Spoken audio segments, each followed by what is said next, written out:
The September sun, a benevolent gold, streamed through the window of the small, bustling kitchen, illuminating the whirlwind of energy that was 10-year-old Raj. He was a boy built of boundless enthusiasm, with a smile that could coax a favor from a stone statue and a heart that never learned the word no. His father, Suresh, watched him from the breakfast table, a gentle smile playing on his own lips as he sipped his morning chai. "And I told Mrs. Gable I'd help her with the community garden posters after school, Dad," Raj announced, juggling a half-eaten piece of toast and his overflowing school bag. "And Liam and I are going to build the ultimate fortress in the park. He's bringing the cardboard, and I promised to bring the duct tape and the blankets.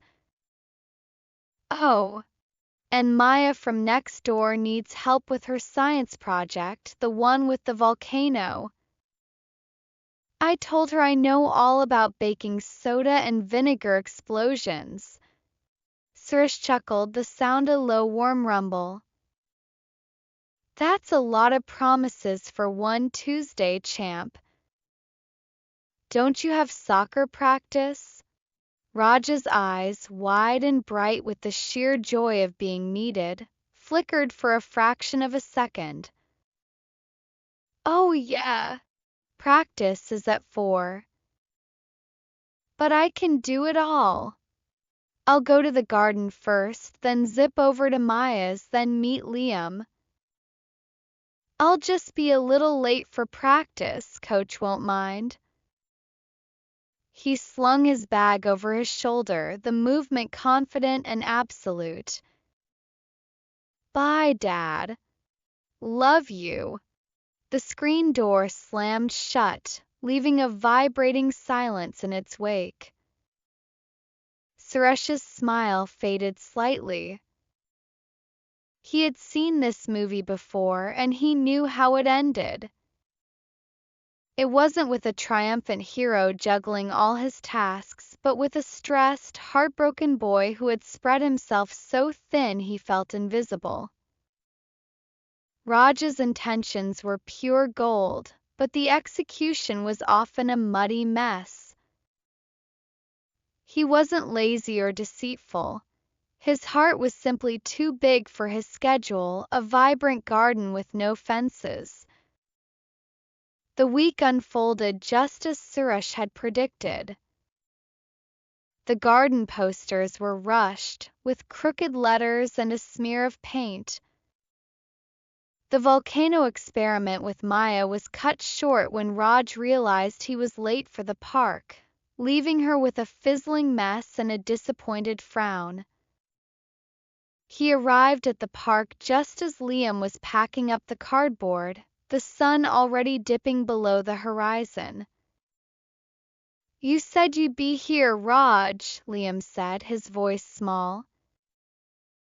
"The fortress needs 2 generals." "I'm so sorry, Liam. The volcano, it was an emergency."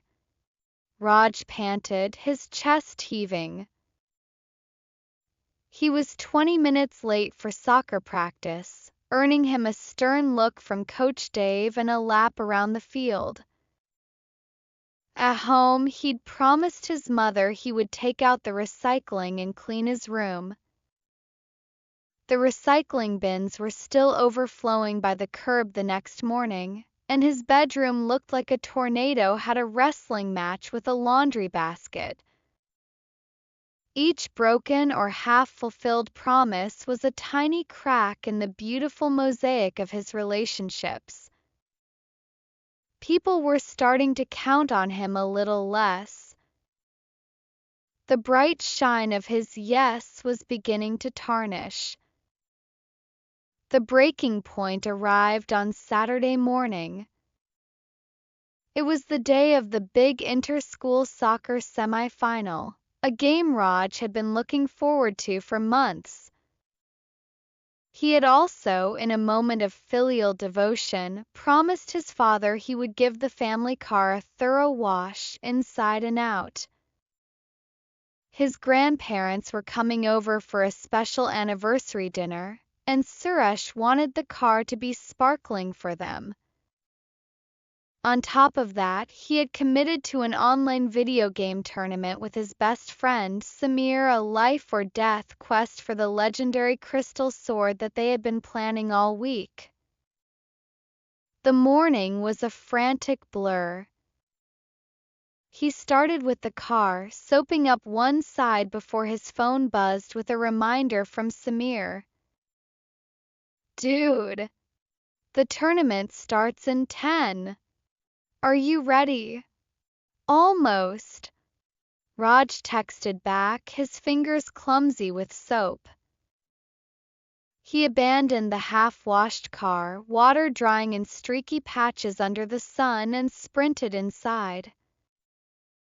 For an hour, he was lost in the digital world of dragons and goblins. When he finally emerged, blinking in the real-world sunlight, he saw his soccer uniform laid out on his bed. The game! It was in an hour, and the field was a 20-minute drive away. Panic seized him.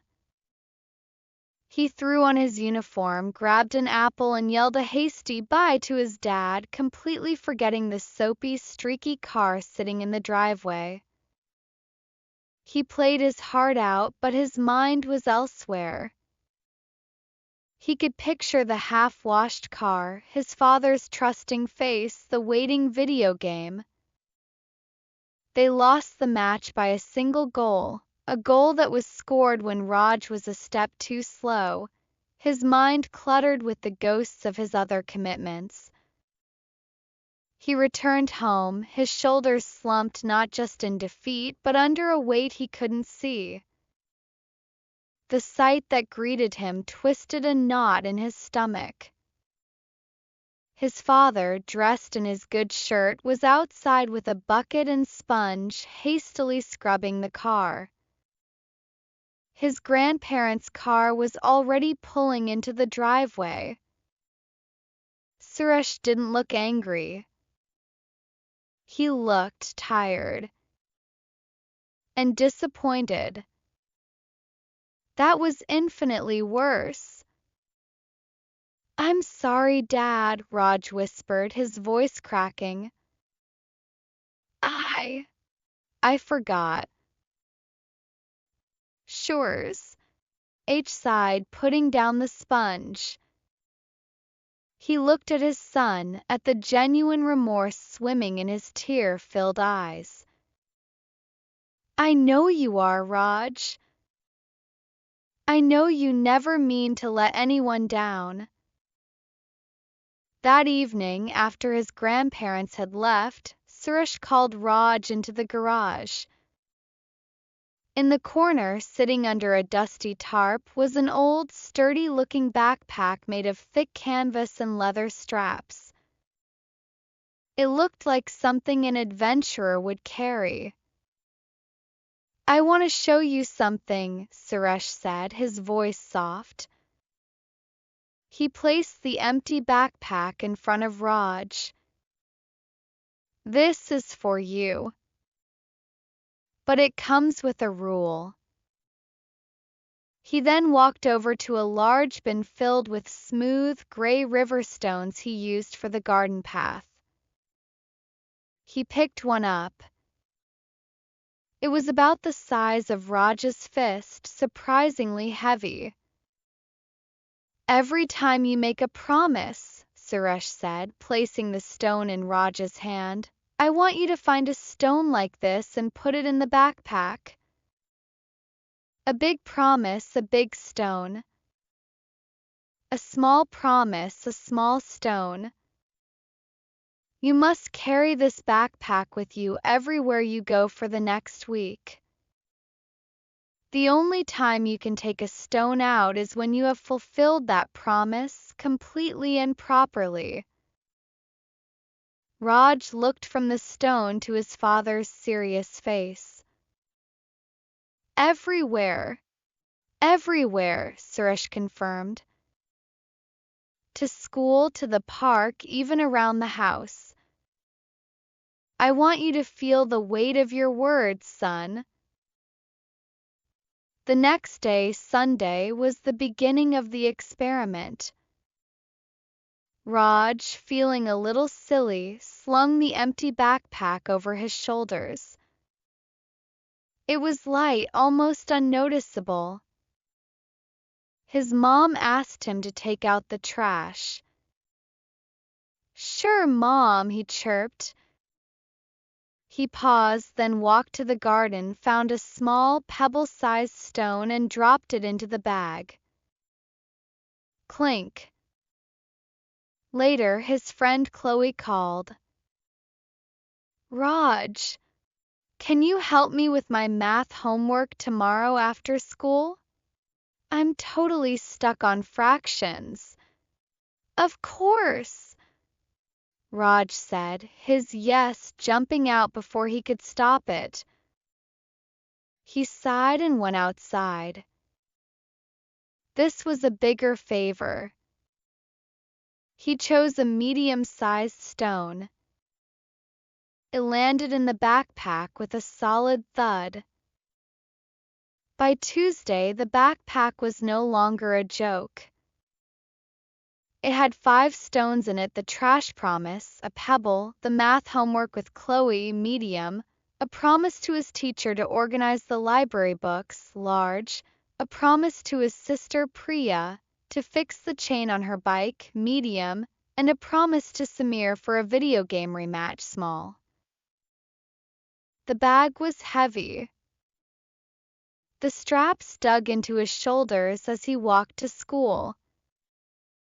He found himself walking slower, his usual boundless energy tempered by the physical load he was carrying.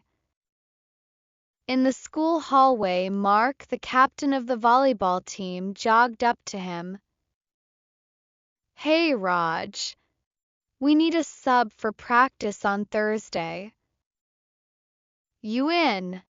Raj opened his mouth to say, "Sure," but the weight on his back gave him pause. Thursday. On Thursday, he had already promised to help Chloe with her math. He could feel the smooth, heavy presence of her stone against his back. Could he do both? He pictured himself rushing from Chloe's house to the gym, arriving late and breathless again. He thought of the disappointment on Chloe's face if he bailed, or the coach's stern look. For the first time, Raj hesitated. I can't, Mark," he said, the words feeling foreign in his mouth. "I've already promised to help someone with something else then." "I'm sorry." Mark looked surprised, but then he just nodded. "No worries, man. Thanks for letting me know." As Mark walked away, Raj felt a strange sense of relief. It was a clean, simple interaction. No future stress, no potential disappointment. It was just honest. He met Chloe after school that day. For a full hour, they sat at her kitchen table, working through fractions. When she finally understood, her face lit up with a huge smile. "You're the best, Raj. I was so lost." On his way home, Raj stopped at the edge of the park. He unslung the heavy backpack and reached inside. He found the medium-sized stone he had put in for Chloe. He held it for a moment, feeling its coolness, then tossed it into the bushes. The bag felt instantly, noticeably lighter. A genuine smile spread across his face. This felt good. This felt better than any rushed yes. The week continued. The backpack became his constant companion, a physical manifestation of his integrity. Before making a commitment, he would subconsciously feel the weight on his shoulders. He learned to consult his mental inventory of stones. "Can you help me clean the garage this weekend, champ?" his dad asked on Friday. Raj thought about it. The weekend was clear. He had no other stones to add. "Yes, Dad," he said, and this time the yes felt different. It wasn't flimsy or impulsive, it was solid, dependable. He walked outside and chose a large, heavy stone, placing it carefully in his bag. It was a promise he intended to keep. He fixed Priya's bike chain, and she gave him a hug that was worth more than any victory in a video game. He took out her stone. He spent his lunch break organizing the library, and the librarian told him what a responsible young man he was becoming. He took out that large, cumbersome stone, and the bag felt lighter still. On Saturday morning, he and his father worked side by side.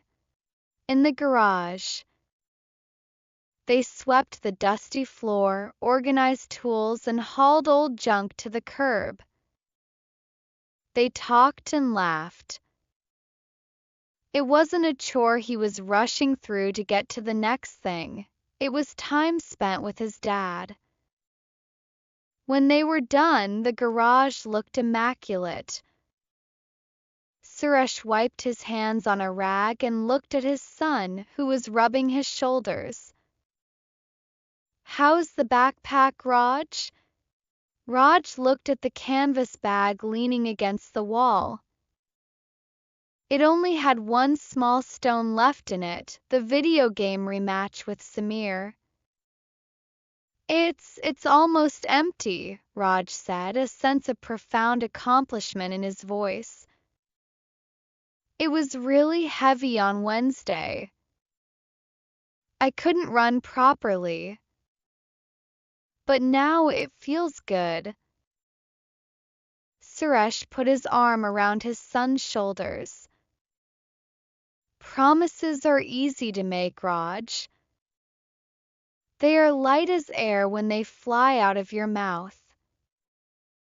But they are not meant to be air. A real promise has weight. It has substance. When you give someone your word, you are giving them a piece of yourself, a piece of your time and your character. If you give away too many pieces, you have nothing left for yourself, and the pieces you give away become too small to be of any use to anyone." He pointed to the backpack. "That bag doesn't hold stones, son. It holds your integrity. It holds your honor. It feels heavy when you are overcommitted and unreliable. But it feels light and satisfying when you are honest about what you can do and you follow through on what you say." Raj understood. He finally truly understood. It wasn't about disappointing people by saying no. It was about respecting them enough to give them an honest answer. It was about respecting himself enough to not set himself up for failure. The real disappointment came from the broken yes, not the honest no. That afternoon he called Samir. "Hey, you free for that rematch?" An hour later, as he sat beside his best friend, controller in hand, he reached into his backpack, took out the last small pebble, and slipped it into his pocket as a souvenir. The backpack was empty. His shoulders felt free. His mind was clear. He was here, fully present, enjoying this one moment, this one fulfilled promise. He had learned that his word was not just a sound, but a thing of substance and weight, and that true strength wasn't in how much you could carry, but in knowing what promises were worth the weight. The lesson of the backpack was not about avoiding commitments, but about choosing them with care and honoring them with dedication. Raj learned that a single fulfilled promise brings more joy and builds more trust than 100 empty ones. His integrity, he realized, was his most valuable possession, and by making fewer promises, he was making each one mean so much more. In the end, a light backpack meant a clear conscience and the freedom to truly enjoy the commitments he chose to make.